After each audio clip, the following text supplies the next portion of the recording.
Muito bem, queridos, é muito bom estarmos aqui para agradecer a vida dos pais, acima de tudo do nosso Pai por excelência, nosso Deus maravilhoso. Abra sua Bíblia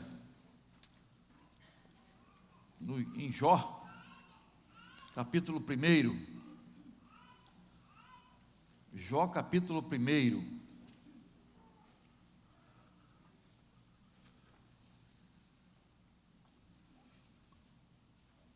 Nosso abraço a todos, especialmente aos pais que estão aqui e que estão nos assistindo também, né? Lá de longe. Jó 1, se você está com Bíblia, pode acompanhar, se não, pode acompanhar no telão, que o texto está aí. Está torto aqui? Deixar um pouco torto, para ficar fácil ali? Tá bom? Eu não fico torto não, né? Fico reto. Vamos lá. Havia um homem na terra de Uz, cujo nome era Jó. Este homem era íntegro e reto, temia a Deus e se desviava do mal. Nasceram-lhe 7 filhos e 3 filhas. Tinha 7.000 ovelhas, 3.000 camelos, 500 juntas de bois e 500 jumentas. Também tinha muitíssima gente a seu serviço, de maneira que este homem era o maior de todos os do Oriente. Os filhos dele iam às casas uns dos outros e faziam banquetes, cada um por sua vez, e mandavam convidar as suas 3 irmãs a comerem e beberem com eles. Quando se encerrava um ciclo de banquetes, Jó chamava os seus filhos e os santificava. Levantava-se de madrugada e oferecia holocaustos, segundo o número de todos eles. Pois Jó pensava assim: talvez os meus filhos tenham pecado e blasfemado contra Deus em seu coração. Jó fazia isso continuamente. Eu quero pensar com os irmãos sobre o tema pai referencial. Vivemos numa geração carente de referências, e vocês sabem muito disso, isto é, de modelo, um bom exemplo, um paradigma.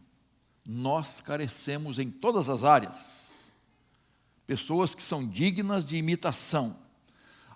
Já há algum tempo, bastante tempo, foi feita uma pesquisa que foi assim algo terrível, sobre os profissionais mais desacreditados. Quais são os profissionais mais desacreditados? 3 P's: políticos, policiais e pastores.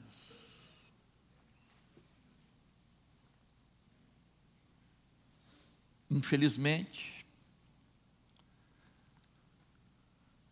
veio essa pesquisa.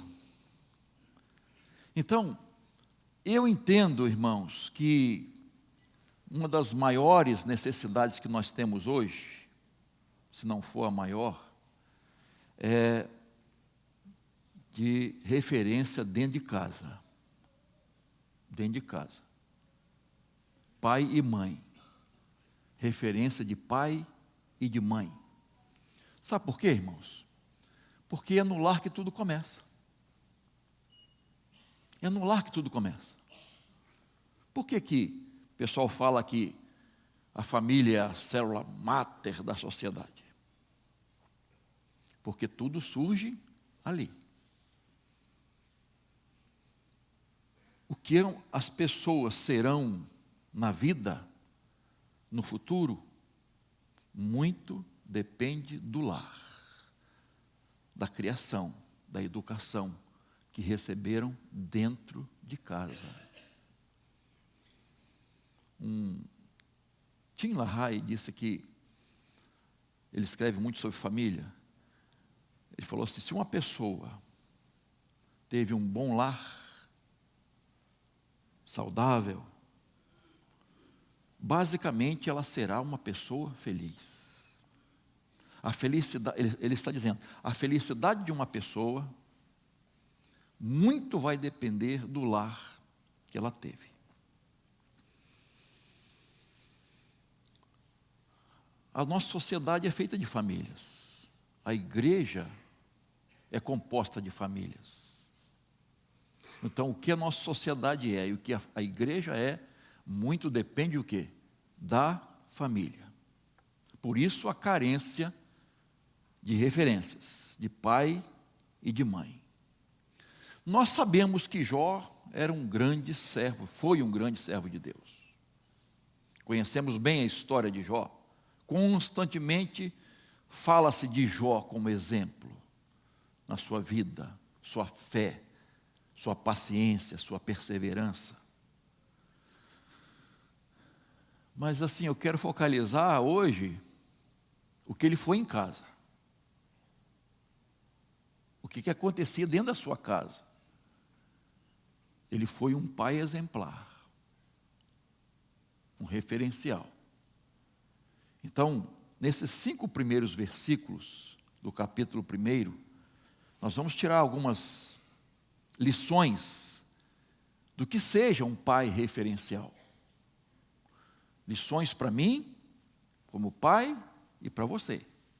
E para você, mãe, para você, filho, para você, filha, para todos nós. Então, deixa a Bíblia aberta aí. Como ser um pai referencial?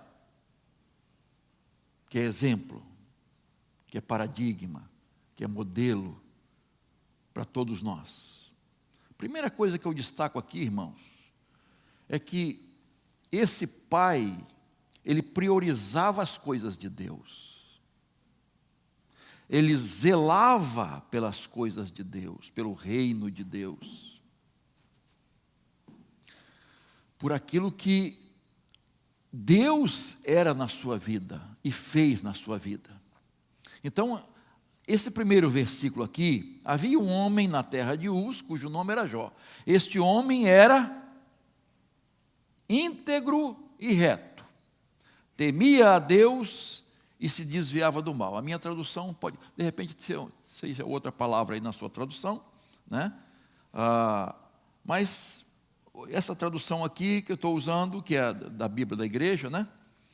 E comemorativa, íntegro e reto, temia a Deus e se desviava do mal. Esse era o caráter e o testemunho desse pai para a sua família. E não só para a sua família, com certeza, para todas as pessoas que ele conhecia, para a sociedade. Então, íntegro é a ideia daquilo que a pessoa é por dentro, queridos. Integridade.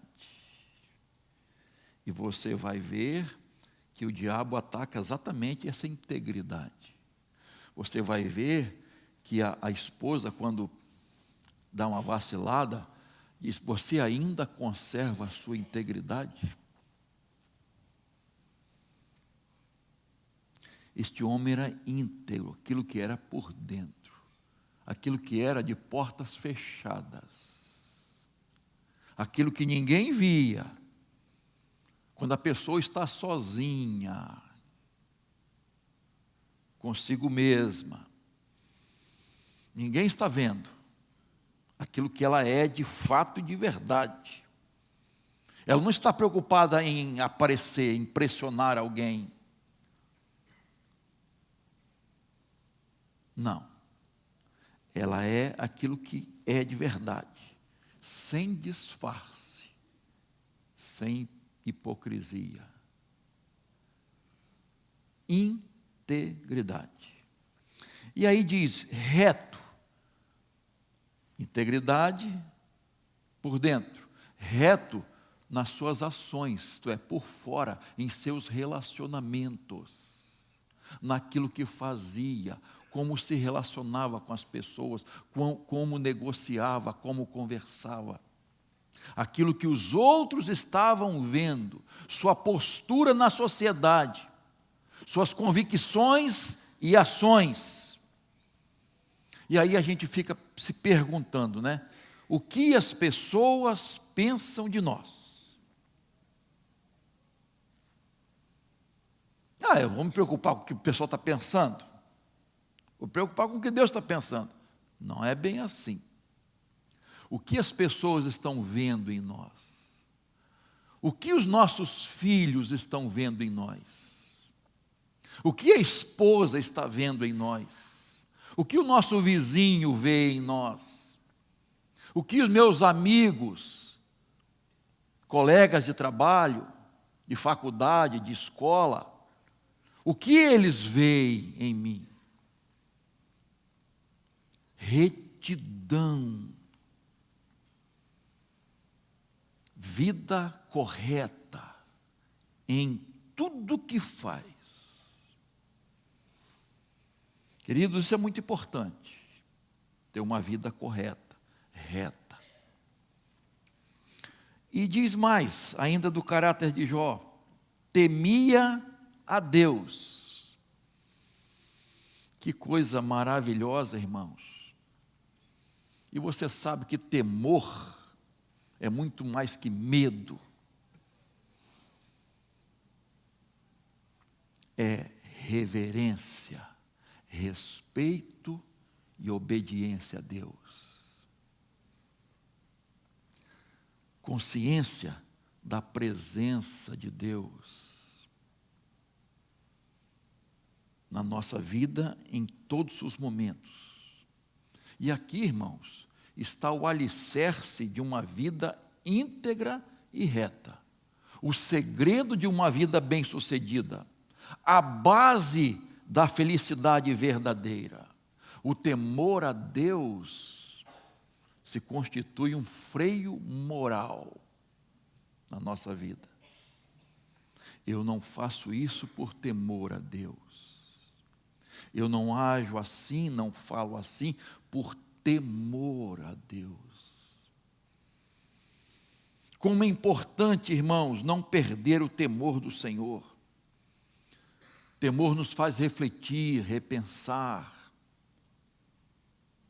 medir nossas palavras, nossas ações, não se entregar às fraquezas, ao pecado, às coisas ruins desta vida, aos desejos carnais.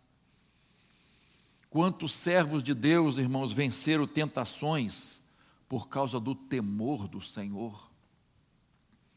José não caiu na conversa da esposa de Potifar por temor ao Senhor.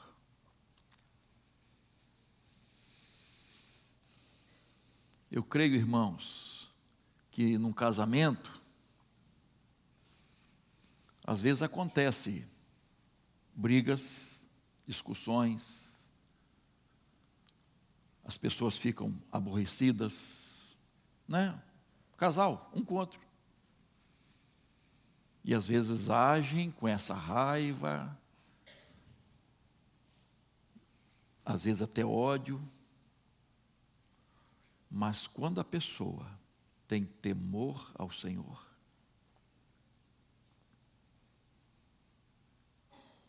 nessa hora ela não está pensando na outra, no cônjuge, ela está pensando em Deus.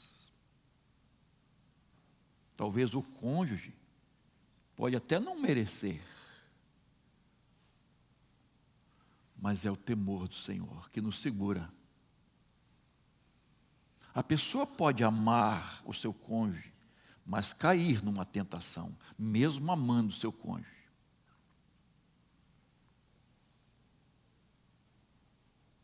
Mas o temor do Senhor a segura. temor, respeito, reverência, obediência a Deus. Às vezes, irmãos, a gente tem a impressão de que os crentes, muitos crentes, estão perdendo o temor do Senhor, naquilo que fazem, nos seus relacionamentos, naquilo que aceita, as exceções que abre. Parece que estão perdendo essa sensibilidade da presença de Deus, do respeito, da reverência a Deus. E aí continua a descrição: se desviava do mal. Irmãos, o mal está no nosso caminho, o mal está na nossa frente, está perto de nós, está ao nosso redor. Ele nos convida, ele está nos pressionando, nos tentando, excitando. O mal está aí, tentando nos arrastar, iludir, seduzir. Jó se desviava do mal, ele fugia do mal. Onde tinha coisa errada, ele não ia. Eu vou sair fora. Ali não é o meu lugar. Esse caminho não é o meu. Se desviava do mal. 2 Timóteo 2:22, o conselho que Paulo dá ao jovem pastor é: fuja das paixões da mocidade, da juventude. 1 Tessalonicenses 5:22 diz assim: fugir da aparência do mal, abster-se de toda forma de mal. Às vezes não é só o mal, é fugir da aparência. Olha só que temor a Deus. A aparência. Isso não vai aparentar bem, eu estou fora. Mas eu não estou fazendo, mas está aparentando. Está sendo um mau testemunho. Se você vai fazer uma coisa que tem aparência de mal, fuja. Sai fora. Você não precisa daquilo. Deus não vai aprovar aquilo. Então fuja da aparência do mal, para não dar mau testemunho de sua vida.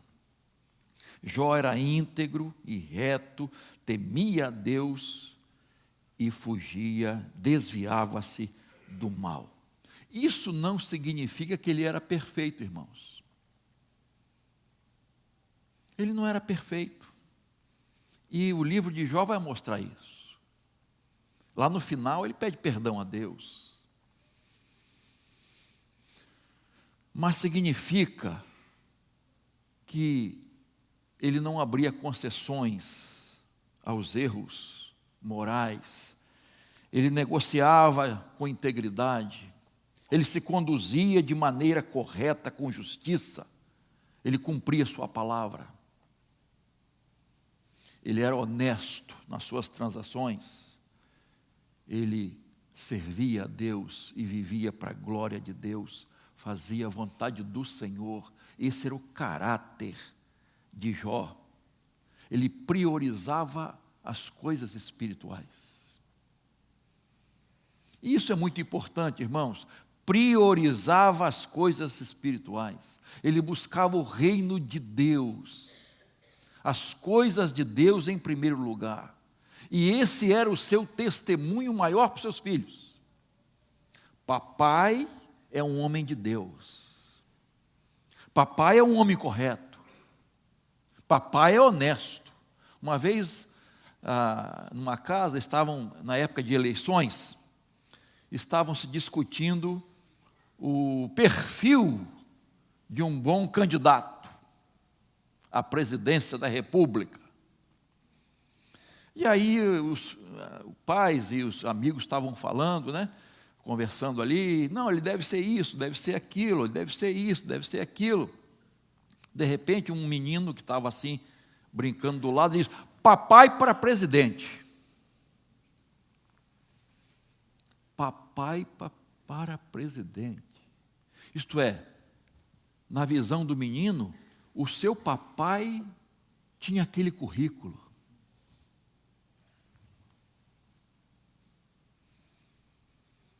Queridos, que coisa maravilhosa.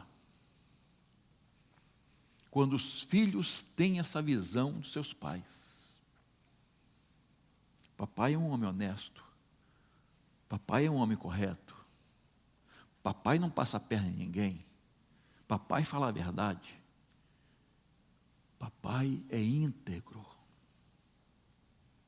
Ele não faz concessões com o pecado. Ele não age segundo a circunstância. Ele tem princípios.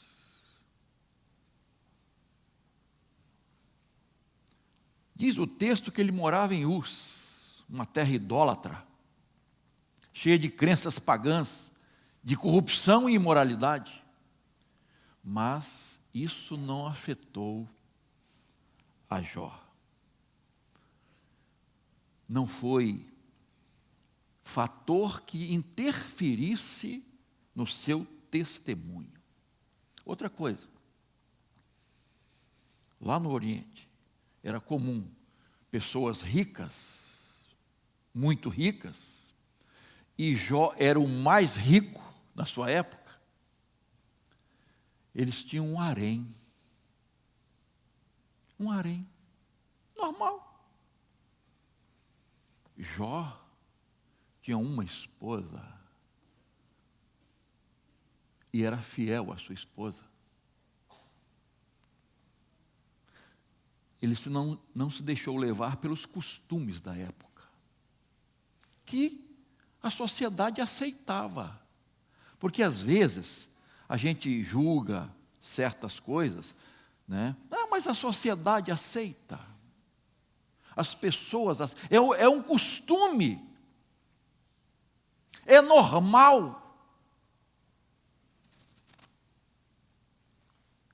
Jó não se deixou levar por aquilo que é normal, pelos padrões, costumes e práticas da época. Ele foi fiel à sua esposa. Ele fez o que Deus mandou ele fazer. Jó era uma exceção. Irmãos, já pensou alguém olhar para você e dizer: fulano é uma exceção? Aquele irmão, a irmã, aquela serva, aquele servo é uma exceção aos padrões do mundo, porque não se conforma, não se ajusta aos padrões do mundo. Ele é fiel, ou ela é fiel. Deus ocupava o primeiro lugar na vida de Jó. Ele tinha um bom testemunho. Ele priorizava as coisas de Deus. Por isso, ele se tornou um referencial para os filhos. Um pai referencial. Segunda coisa, volte ao texto, por favor, agora, verso 4. Como ser um pai referencial? Investindo no relacionamento com os filhos. Os filhos dele iam às casas uns dos outros e faziam banquetes, cada um por sua vez, e mandavam convidar as suas 3 irmãs a comerem e a beberem com eles. O autor sagrado aqui, aliás, nós não sabemos quem foi o autor de Jó. Alguns dizem que foi Moisés, outros dizem que foi Salomão, outros acham que foi o próprio Jó, e até há aqueles que acham que foi Eliú, aquele quarto amigo que surge só no final, né? Que começa três amigos, né? Mas surge um quarto, um mais novinho, que estava esperando os mais idosos falarem. Não, a sabedoria está com os idosos, mas nem sempre, né, irmãos? Ele também não demonstrou muita sabedoria, não, que caiu no mesmo erro, né? Mas alguns acham que tenha sido ele. Vejam bem, o texto não diz que os filhos eram casados, não dá detalhes, mas cada um tinha sua casa. Isso aqui está dito aqui. E eles se reuniam constantemente, estavam juntos para celebrações, diz o texto.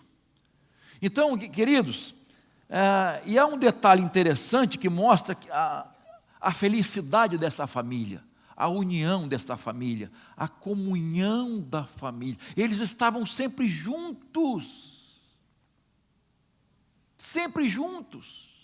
todos os filhos. Você há de convir que os filhos, naturalmente, não são unidos, né? Quem tem 2 filhos, pelo menos, ou filhas, sabe o que acontece dentro de casa. As brigas, os ciúmes entre eles. Mas, sobretudo, não há união onde há dinheiro, e muito dinheiro. No caso de Jó, diz, ele era o maior, né? Em importância e possivelmente em relação à sua riqueza. E você sabe que dinheiro não une pessoas. Dinheiro separa. Especialmente quando há o quê?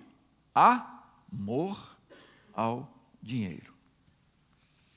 Você já reparou quando alguém parte da família, o pai ou a mãe, não é? E deixa uma herança? A herança é um fator de união dos filhos, não é? Antes de morrer, queridos, já tem celeuma. Antes, já começam as brigas. Queridos, é triste isso, irmãos. Você reparou que sempre tem alguém que quer levar vantagem? Vamos fazer a partilha. Sempre tem alguém que quer levar vantagem. É o mais trabalhador? É o que mais luta? É o que mais corre atrás? Não, é o mais preguiçoso. É aquele que não correu atrás, não lutou. Os outros lutaram e ele ficou na boa. E aí depois reclama. Acha que os outros têm obrigação de ajudar. Tenha cuidado, hein? Tenha cuidado para não ceder e ajudar a afundar mais essa pessoa. Porque, às vezes, a ajuda é para afundar mais. É fazer com que ela persista naquele erro, naquela vida. E não tome um choque. E não aprenda apanhando na vida. Porque, às vezes, a pessoa precisa apanhar lá fora. Porque não foi corrigida dentro de casa. E quando precisa apanhar lá fora, você sabe que é bem pior. Porque quando um pai ou uma mãe corrige um filho ou uma filha, deve fazer por amor. É sua autoridade.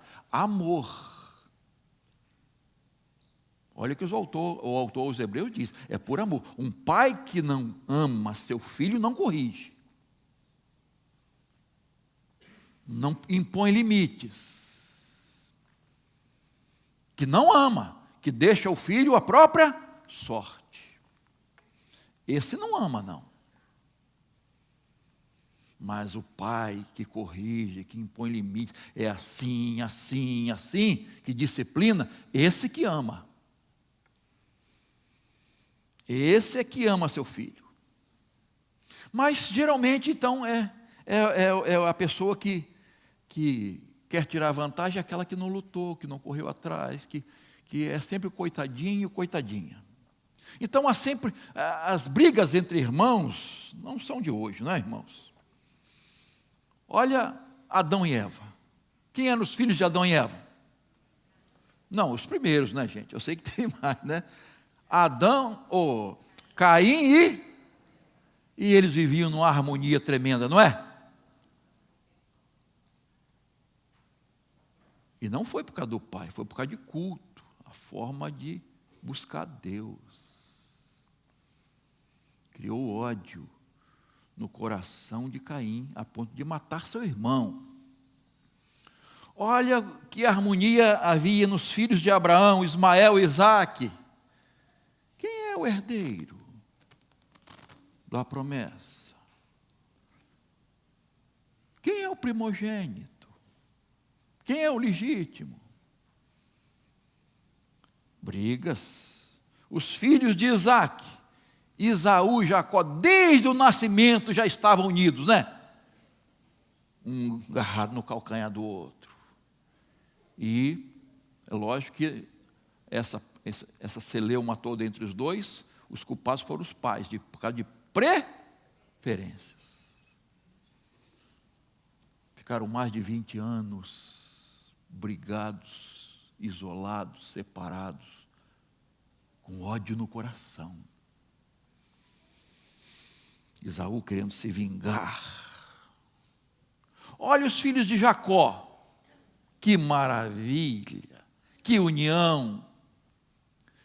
Se uniram para jogar José na cova, para vendê-lo. E ocultaram esse ato por tantos anos, vendo o pai sofrer terrivelmente. Olha os filhos de Davi, irmãos. Que celeuma naquela família, traição, estupro, assassinato, revolta, querendo tomar até o trono do pai. Olha só que situação. Filhos, e nós poderíamos citar vários exemplos. Mas, irmãos, olha a família de Jó. Como esses meninos, não fala a idade, né? Estou falando meninos, porque pai sempre fala de menino para os filhos, né? Como eles eram amigos. Não estou dizendo que eles eram perfeitos também, não, irmãos. Mas o que estou querendo dizer é que esse pai investiu no relacionamento entre os filhos. Ele estava pensando no relacionamento não só pai e filhos, mas entre os irmãos, promovendo a paz, servindo de elo para aquela família. Quando você vê numa família filhos unidos, você pode ter certeza que ali tem um pai e uma mãe que promovem isso. Que promovem a paz entre os filhos. Não como preferências, porque isso é um problema sério, você sabe muito bem disso, né? Preferências. E disciplina justa, para não criar revolta nos filhos, despertando ciúme e inveja. Eu vejo a atuação desse pai, possivelmente de sua mãe. Então, queridos, como é importante que os pais invistam no relacionamento entre os filhos. Eu creio que Jó fez muito bem isso aí. Não basta que seu filho seja um bom profissional, cada um no seu canto, tenha a sua formação, seus diplomas, tenha a sua independência financeira. É importante você pensar na família. Eles precisam se amar, ser amigos, ter prazer em estarem juntos. Quantas pessoas você conhece que os filhos não podem se reunir? Há coisas pendentes, há amargura no coração. Os filhos não podem. Se fulano for, eu não vou. Se fulano estiver lá, então não me convida. Triste, irmãos. Isso é muito triste numa família. Os filhos precisam conviver bem. E os pais precisam ser esses agentes de união. Por que se fala tão mal de sogra e de sogro, hein, gente?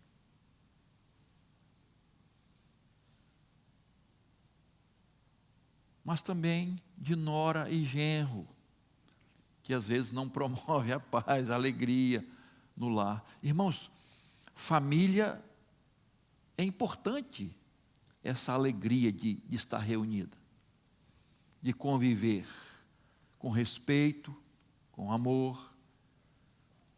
É muito importante. Eu creio que Jó promoveu isso aí, esse relacionamento entre os filhos. Por último, como ser um pai referencial?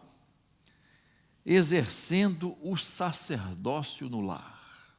Verso 5, por favor, grave esse versículo. Quando se encerrava o ciclo de banquetes, Jó chamava os seus filhos e os santificava. Levantava-se de madrugada e oferecia holocaustos segundo o número de todos eles. Pois Jó pensava assim: talvez os meus filhos tenham pecado e blasfemado contra Deus em seu coração. Jó fazia isso continuamente. Então eu destaco aqui algumas coisas. Primeiro, Jó orava com a família. E eu gosto dessa expressão aqui, na parte primeira do verso 5, Jó chamava os seus filhos e os santificava. Chamava. Olha o pai em ação. Chamava os filhos. Eu acredito, pelo caráter de Jó, que ele reunia seus filhos, chamava para conversar, para orar, diz o texto, para os santificar.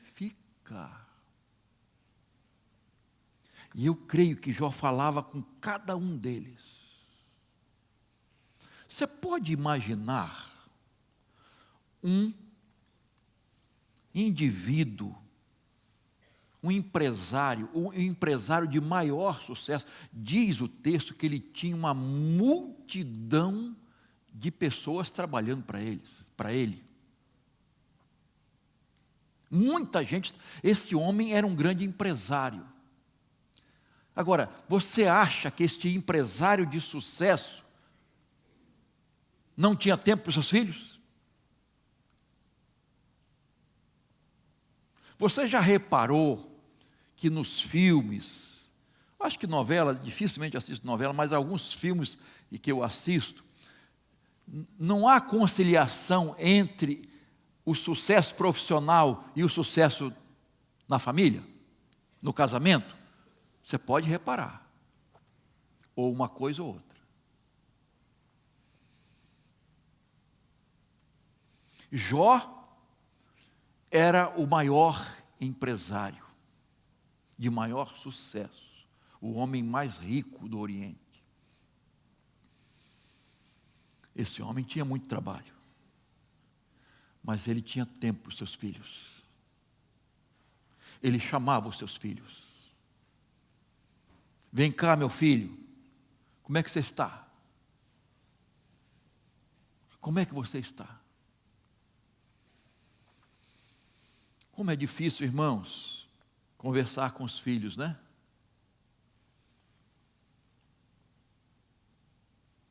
Como é que você está na escola? Como é que você está no trabalho?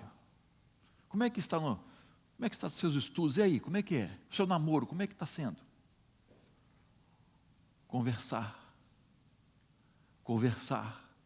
ter tempo para parar e saber o que está se passando. Por que esse menino, essa menina está agindo assim?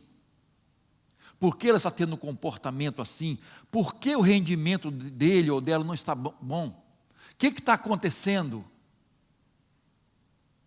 Às vezes alguém da escola chama o pai, chama a mãe, mas será que os pais não estão vendo? Não estão acompanhando o desenvolvimento dessa criança? Irmãos, é muito bom quando os pais chamam os filhos para jogar bola, para ir à praia, assistir um filme, ir ao shopping. Que legal, não é? Não é legal, irmãos? Se divertir juntos, vamos ao parque, vamos fazer isso, vamos fazer aquilo. Ótimo. Beleza.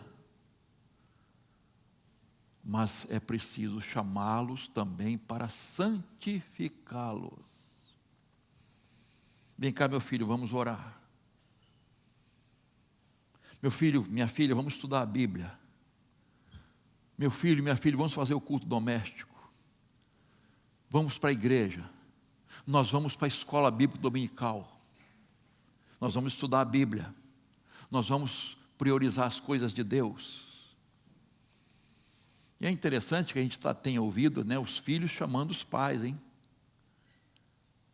Outro dia, eu acho que foi Tiagão que falou aqui na pregação, pregador de primeira, falando que há adolescentes, que há pais, né, pai e mãe, né, se constrangendo, isto é, vendo os adolescentes orando, estudando a Bíblia,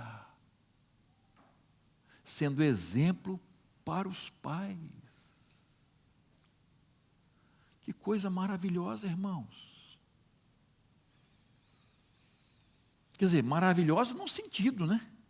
Mas quem deveria estar promovendo isso eram os pais.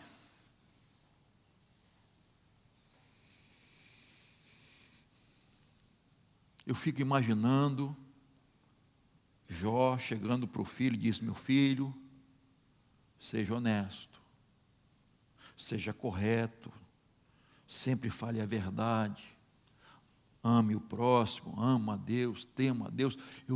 Eu vejo Jó falando com cada filho,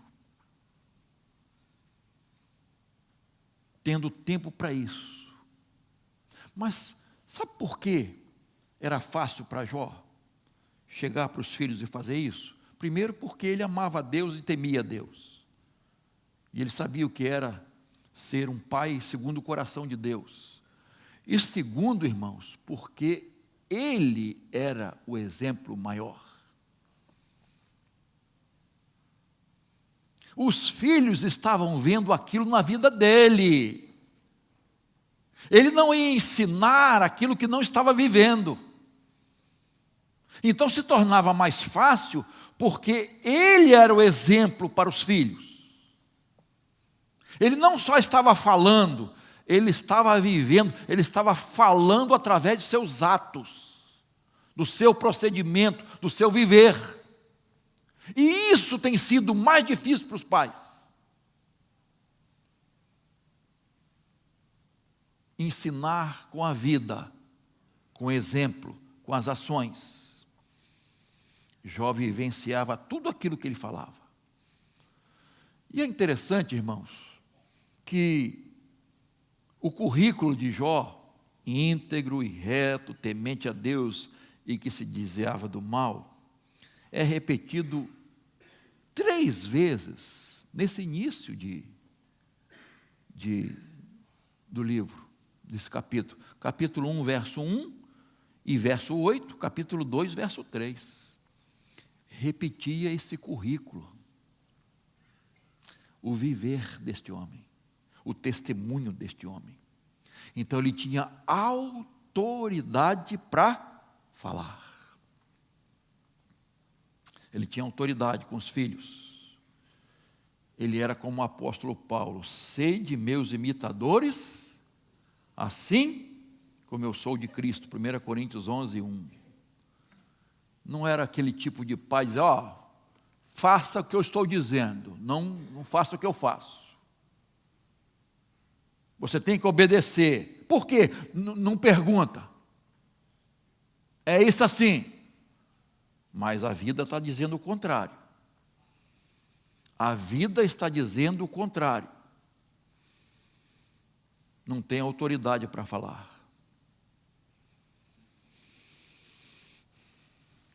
Não vou para a igreja. Vai com a sua mãe. Eu vou ficar aqui, eu vou sair com os amigos, eu vou para a praia, eu vou jogar bola, eu vou fazer isso, fazer aquilo. Vai para a igreja com a sua mãe. E a gente tem ressaltado quantas vezes, né? Ensina a criança, o menino, o quê? No caminho. Não é o caminho, é no. É andando com ele. É indo com ele. É estando com ele. Não tem método mais eficaz. Aliás, alguém disse, é o único. Para ensinar os filhos é com exemplo. Autoridade. Jó era um pai referencial porque era exemplo. Os filhos podiam seguir seus passos. E a pergunta que não quer calar, ou as perguntas, é a seguinte: nossos filhos podem seguir nossos passos? Eles vão ser pessoas bem-sucedidas diante de Deus, seguindo nossos passos, seguindo nosso modelo? Ah, irmãos, como é importante ser modelo de esposa, de marido, modelo de mãe, modelo de pai para os filhos. Quando eu me casar, eu quero ser igual a mamãe. Já ouviu isso? Eu quero ser igual a papai. Não vai ser igual, né? Mas a ideia de, ele tem um exemplo, eu tenho um exemplo aqui. Você está sendo bênção para a sua família? Eles podem dizer isso? Eles podem dizer isso? Ah, irmãos, isso é muito importante. Você é exemplo de fidelidade a Deus? Seus filhos podem seguir o seu exemplo de fidelidade a Deus, de mordomia? Você ensina com a sua vida? Ah, mas eu sou assim,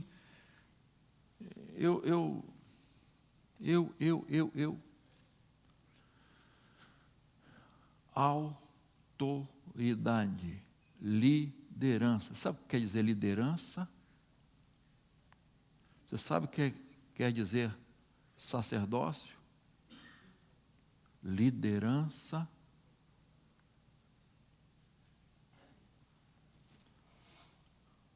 Não é autoritarismo, não é violência.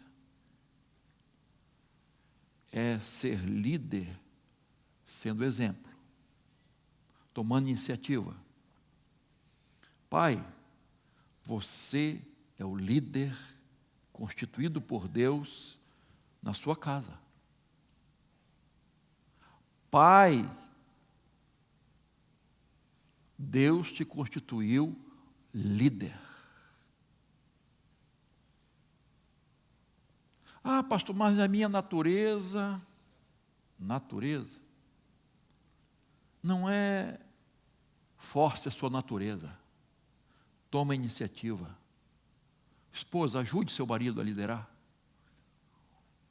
Ah, mas ele às vezes ajuda. Os filhos precisam dessa figura de líder.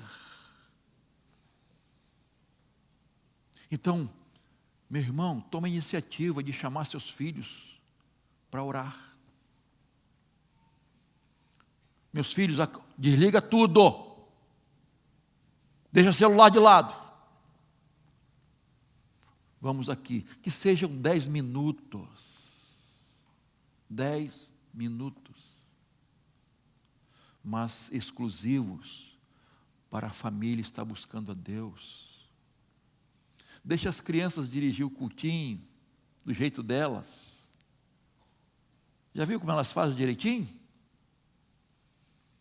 Agora fulano vai fazer isso, agora fulano tem uma ordem de culto. Olha que coisa maravilhosa, irmãos. Orando juntos, buscando a Deus juntos. Iniciativa, liderança.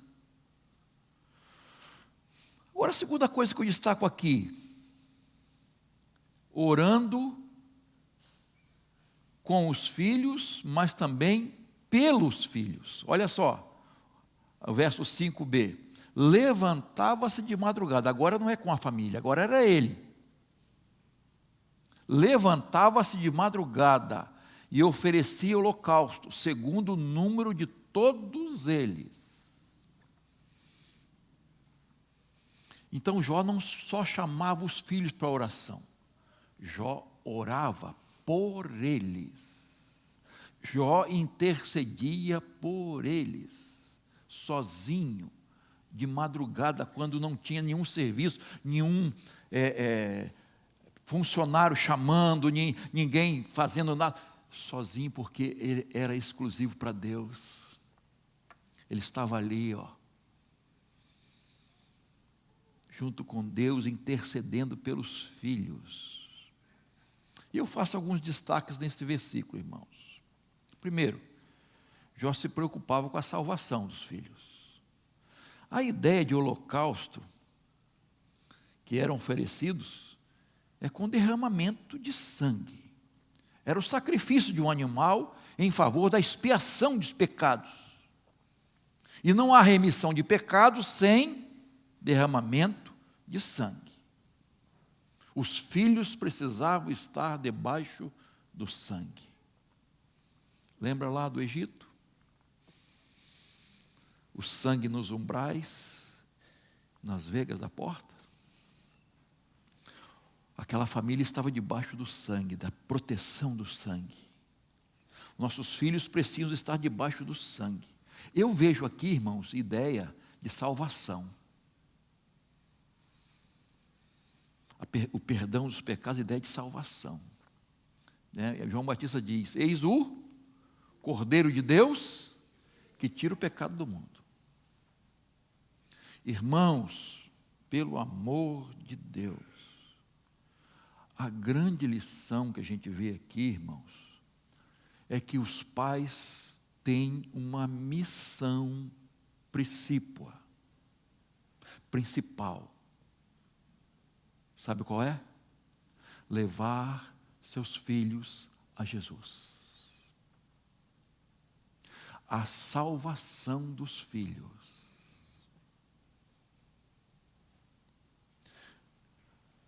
Queridos, como é bom, como a gente se sente assim, feliz, quando os filhos são bem-sucedidos, né? A gente se sente realizado. Às vezes, os sonhos, coisas que nós não fizemos, não conquistamos, mas os filhos estão conquistando. Nos sentimos então realizados com os diplomas que eles têm, quando eles têm uma boa casa, vestem uma boa roupa, têm bons empregos, que coisa maravilhosa.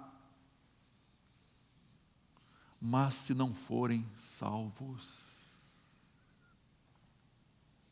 o que adiantou tudo isso, irmãos? O que está adiantando tudo isso se eles não têm Jesus no coração? Se eles não servem a Deus? Ah, pastor, mas a salvação é pessoal. Eu sei que é pessoal. E que cada um vai ter que fazer a sua decisão. Cada um vai ter que dar contas a Deus. E que muitas vezes há pais piedosos que filhos se rebelam e vão para o mundo. E muitas vezes há pais que não dão um bom exemplo, mas pela graça de Jesus, os filhos estão no caminho. Claro que não é uma regra infalível. Agora, o que é importante? Você fazer a sua parte, eu fazer a minha parte, cada um fazer a sua parte. E entrega para Deus. Plante a semente no coração deles. Porque até quando envelhecer, não vão esquecer. Ensine o caminho, no caminho. Então, meus irmãos, é muito importante que pai e mãe façam o seu melhor. Dê o melhor. Invista o melhor que você tem na vida dos seus filhos. Não é sobra, não é resto. Invista o melhor que você tem. E esse para mim é um detalhe muito importante. O segundo detalhe que eu destaco aqui, irmãos, Jó conciliava riqueza e piedade. São duas coisas que são difíceis de serem encontradas numa mesma pessoa ao mesmo tempo. Riqueza e piedade, dinheiro e consagração. Muitas vezes eles estão de lados opostos, não se casam, não se harmonizam, não combinam, infelizmente. A Bíblia não condena a riqueza em lugar nenhum, você sabe disso. O que a Bíblia condena? O amor ao dinheiro, o egoísmo, viver olhando só para o umbigo. Eu. Então, a Bíblia condena o amor ao dinheiro, o egoísmo e tornar o dinheiro, a riqueza, ídolo. Mamão, é isso que a Bíblia condena. Mas, muitas vezes, irmãos, a riqueza não combina com a piedade na vida de uma pessoa. Porque o dinheiro afasta a pessoa de Deus, quando ela ama o dinheiro. Quando ela não usa o dinheiro para a glória de Deus. Haja vista Jesus lá em Mateus 9, 23, 24, disse que é difícil um rico entrar no reino dos céus. É mais fácil um camelo passar no fundo de uma agulha do que um rico entrar no reino dos céus. Por quê? Porque o rico se acha o tal, até que não precisa de Deus. Para que buscar Deus? Tenho tudo que eu quero. Estou nadando no dinheiro. Então, irmãos, é difícil aglutinar essas duas qualidades numa pessoa só. Riqueza e piedade, bens e fé, dinheiro e temor a Deus. Mas, no caso de Jó, era uma exceção. Ele era o homem mais rico do Oriente e era o homem mais consagrado da sua época, mais piedoso, mais dedicado a Deus. E isso é maravilhoso. Outro detalhe, rapidinho aqui. Jó fazia isso, irmãos, buscava a Deus, reunia a família para conversar, para orar. Jó intercedia como sacerdote diante de Deus, oferecia holocaustos de madrugada, tá? Antes de passar pelas provações, você reparou isso? Ele fazia isso quando tudo estava bem, quando tudo estava às mil maravilhas. Que coisa maravilhosa, irmãos, que fervor invejável. Como é que as pessoas agem assim normalmente? Quando as coisas vão mal, quando estão enfrentando um problema, na família, com os filhos, com enfermidade, com dívida, com uma série de coisas. As coisas estão péssimas. Eu vou buscar Deus. Eu vou orar, eu vou jejuar. Quando as coisas estão complicadas. E geralmente, quando isso acontece, quando tudo passa, relaxa de novo. Relaxa de novo. Por isso que Deus permite provações duras em nossa vida. Não pergunte por que não, irmãos. Para quê? Para que Deus está fazendo isso comigo, hein? Permitiu. Não que Ele está fazendo, porque Ele permitiu essa prova, essa luta. O que Deus quer da minha vida? Salmo 119, 67 e 71, diz assim, versículos 67 e 71. do 119. Antes de ser afligido, eu andava errado, mas agora guardo a tua palavra. Foi bom que eu tivesse passado pela aflição, para que aprendesse os teus decretos. Muitas vezes é preciso passar por aflições para nos chegarmos mais a Deus. Outro detalhe, rapidamente. Jó oferecia ofertas, holocaustos, segundo o número de todos eles. O que quer dizer isso, irmãos? Verso 5, a parte C. Pois Jó pensava assim: talvez os meus filhos tenham pecado e blasfemado contra Deus em seu coração. Oferecia sacrifícios, ofertas e holocaustos por cada um dos filhos. Os filhos não demonstravam. Isso aí, grave isso, em seu coração. Jó não via, ninguém via. Mas será que no coração deles, eles cometeram algum erro, algum desvio?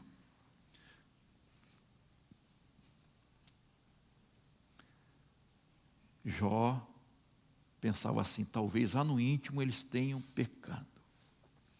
Você não sabe o que se passa no coração dos seus filhos. Você sabe muito bem que, às vezes, há filhos que mentem para os pais. E, às vezes, escondem dos pais certas coisas que estão passando. Há filhos que não têm abertura, têm medo de abrir o coração, por causa da reação da mãe e do pai. As reações. Tem medo, tem pavor. Então, às vezes abre o coração com um colega da escola.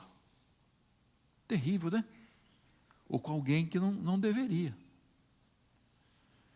Jó está pensando assim: eu não sei o que se passa no coração deles. Eu estou vendo, não estou vendo nenhum problema aqui no nosso relacionamento. Mas, de repente, talvez eles tenham pecado. E esse detalhe aqui é importante. Oferecia por cada um, irmãos. Jó não pensava assim: eu vou oferecer um animal por todos eles. Eu vou oferecer por cada um. Porque aquele animal vai morrer para que esse meu filho seja perdoado. Aquela ideia de substituição, né? Vocês sabem muito bem disso. Então, por cada filho,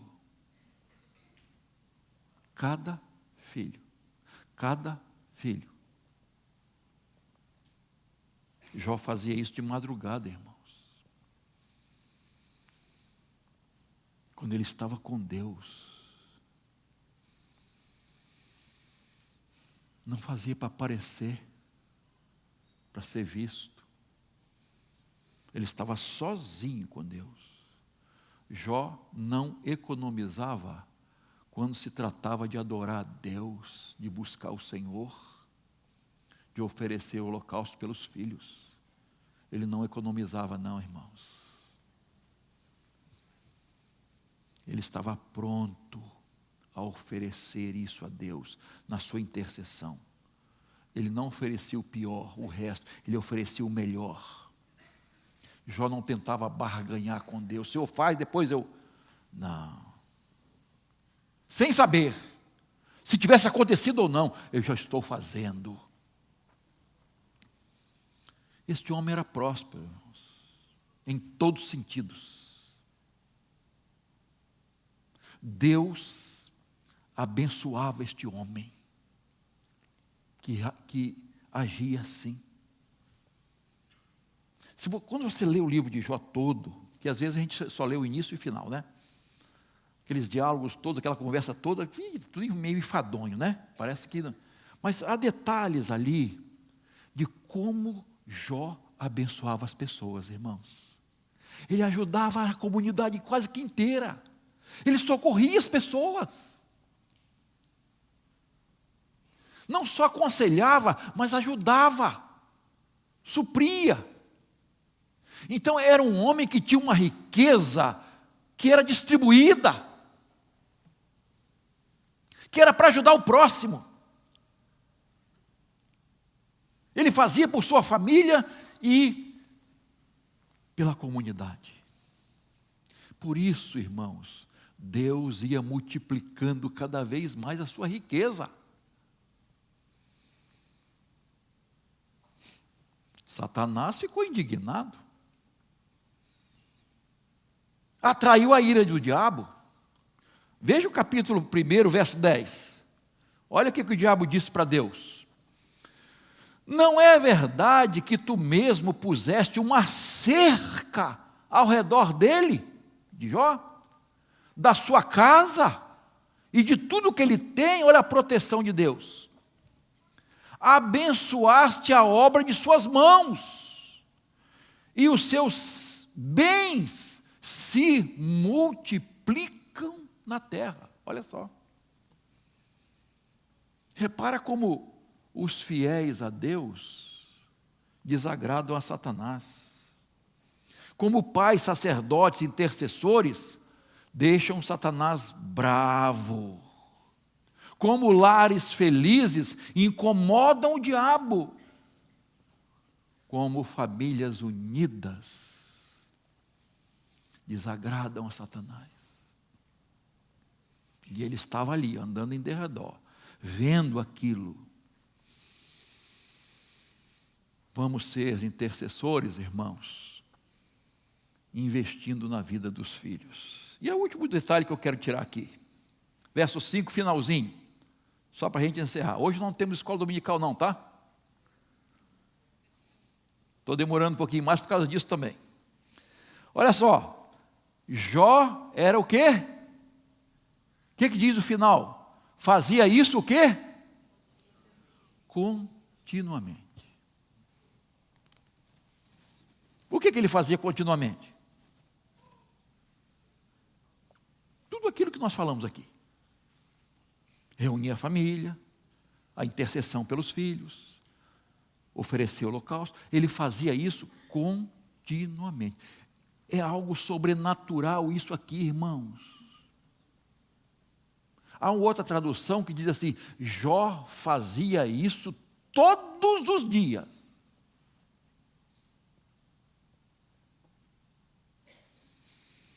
Tem dia que não é fácil não. Jó não fazia isso quando sobrava tempo, irmãos. Jó não fazia isso quando estava de férias, nos feriados, nos fins de semana.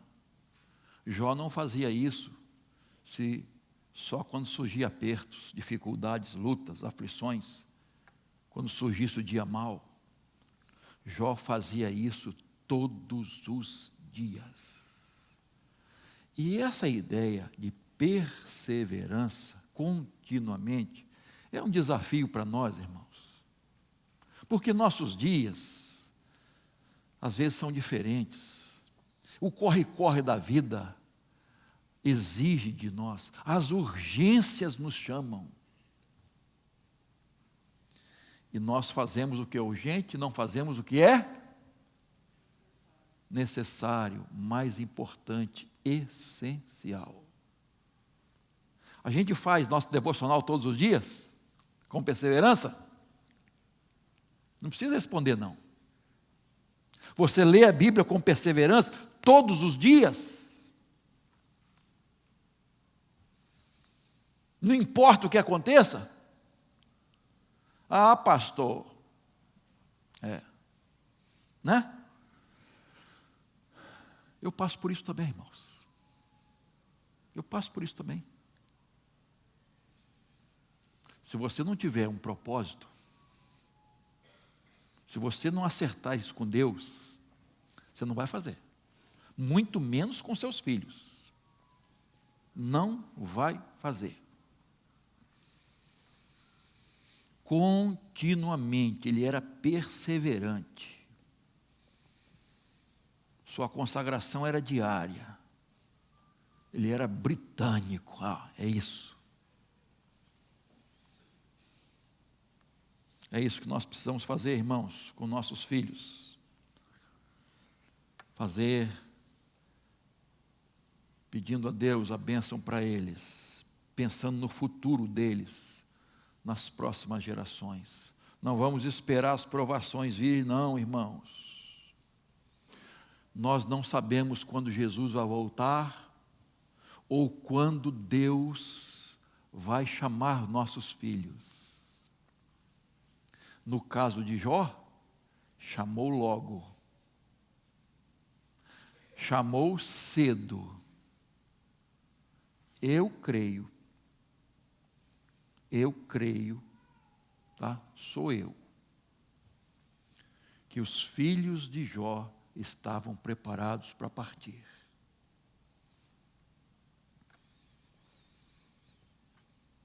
Que os filhos dele foram para o Senhor, recolhidos pelo Senhor. E há uma coisa interessante que, quando Deus restaura a vida de Jó, Ele faz o quê? Ele dá tudo em dobro. E destaca, vai destacando exatamente o que ele tinha. Mas quando chega em relação aos filhos, ele recebeu mais 20 filhos? Não, mais 10. 7 homens e 7 mulheres. E 3 mulheres. Já estou botando mais uma conta aí, né? 10. Por quê não recebeu em dobro, já que ele tinha recebido tudo em dobro do que perdeu? Porque 10 estavam com o Senhor. Ele não perdeu seus filhos. E 10 agora estavam com ele, para ele continuar educando, discipulando, criando na disciplina e admoestação do Senhor.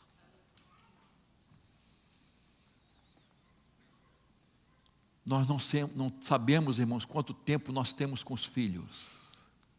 Você sabe qual é o tempo mais precioso? Quando eles estão perto de nós.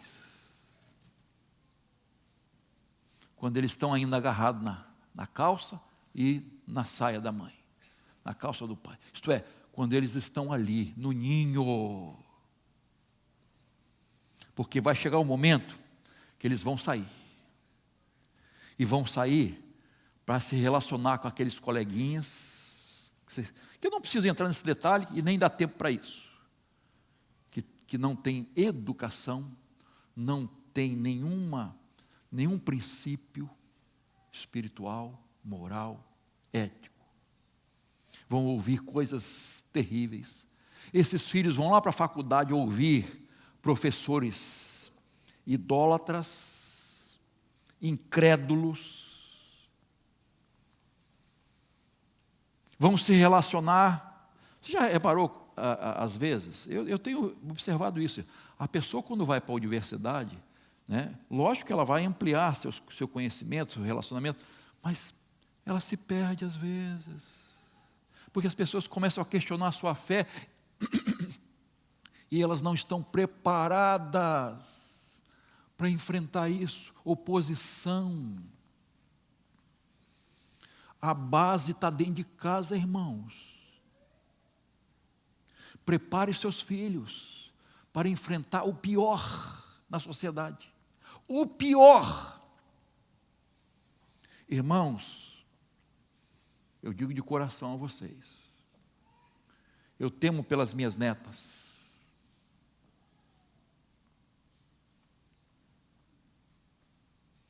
O que elas vão enfrentar, irmãos? Eu oro pelo futuro delas, pelo casamento delas. O que elas vão enfrentar, irmãos? O que nós estamos enfrentando aqui é muito pouco ainda. As coisas podem piorar, irmãos. E você está vendo como é que o mundo está. Está um caos, jaz no maligno. Então, querido pai, seja um pai referencial.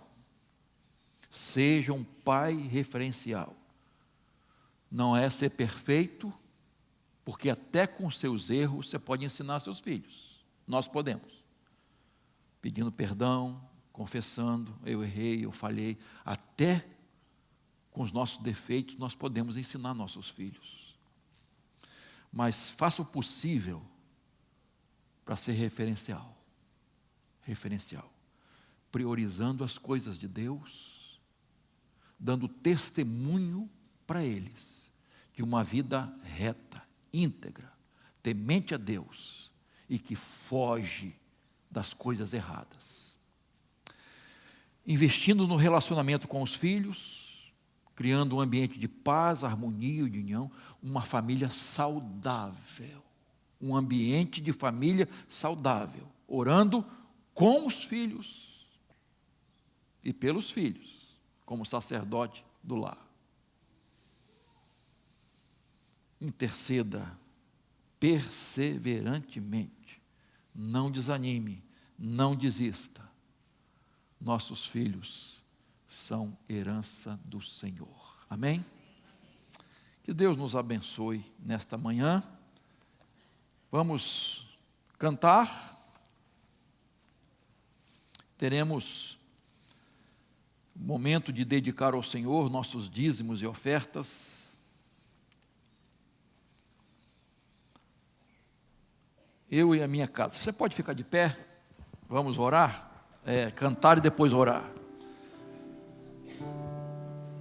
Ensine seu filho a dedicar o que pertence a Deus, a Ele. Ensine desde cedo a ser mordomo fiel. É muito importante.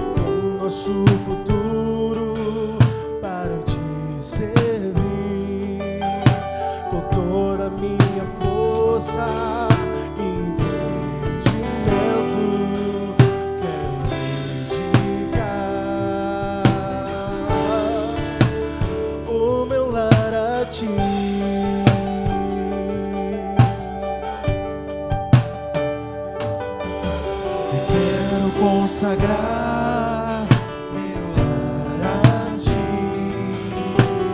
o nosso futuro para Te servir, com toda a minha força e entendimento, quero dedicar o meu lar a Ti.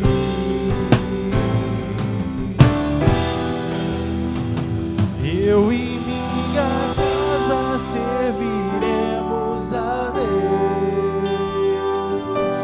Eu e minha casa serviremos a Deus.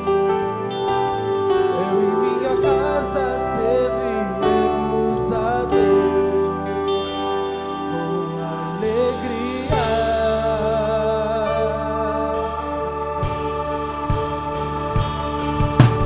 Quero consagrar meu lar a Ti, o nosso futuro para Te servir, com toda a minha força e entendimento, quero dedicar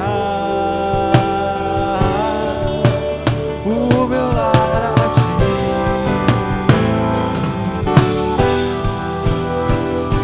Eu e minha casa serviremos a Deus. Eu e minha casa serviremos a Deus. Eu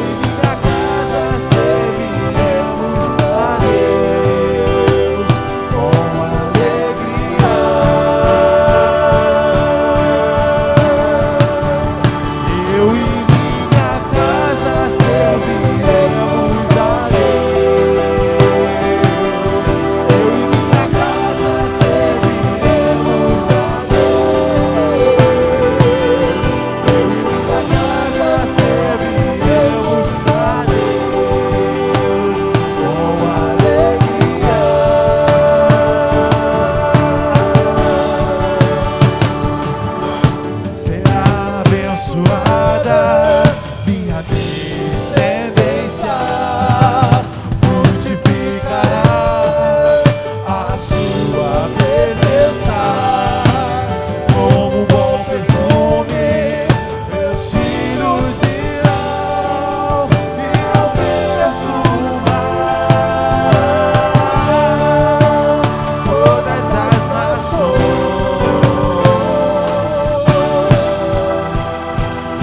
Eu e minha casa serviremos a Deus. Eu e minha casa serviremos a Deus. Eu e minha casa serviremos a Deus com alegria. Eu e minha casa serviremos a Deus. Eu e minha casa serviremos a Deus. Eu e minha casa serviremos a Deus com alegria.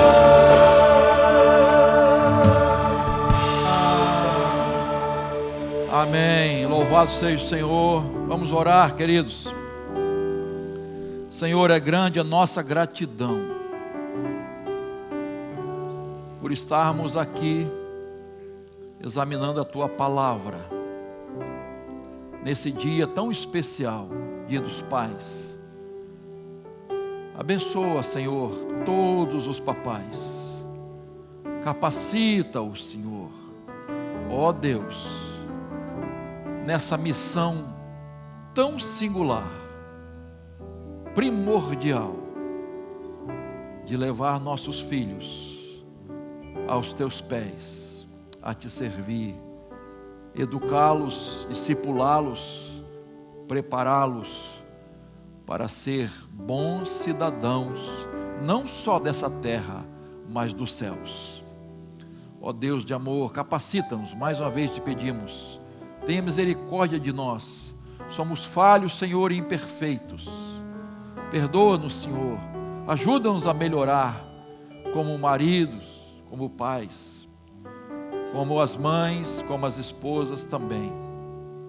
Abençoa o nosso lar, Senhor, nossa família, a família de cada um aqui, Senhor. Obrigado pelos dízimos e ofertas que foram entregues para o sustento da Tua obra neste momento. Nós Te louvamos por esses irmãos e irmãs que fizeram isso agora ou estarão fazendo através dos bancos, do Pix, enfim, ou que já fizeram. Nós Te louvamos de todo o coração e agradecemos em nome de Jesus. Amém. Pode se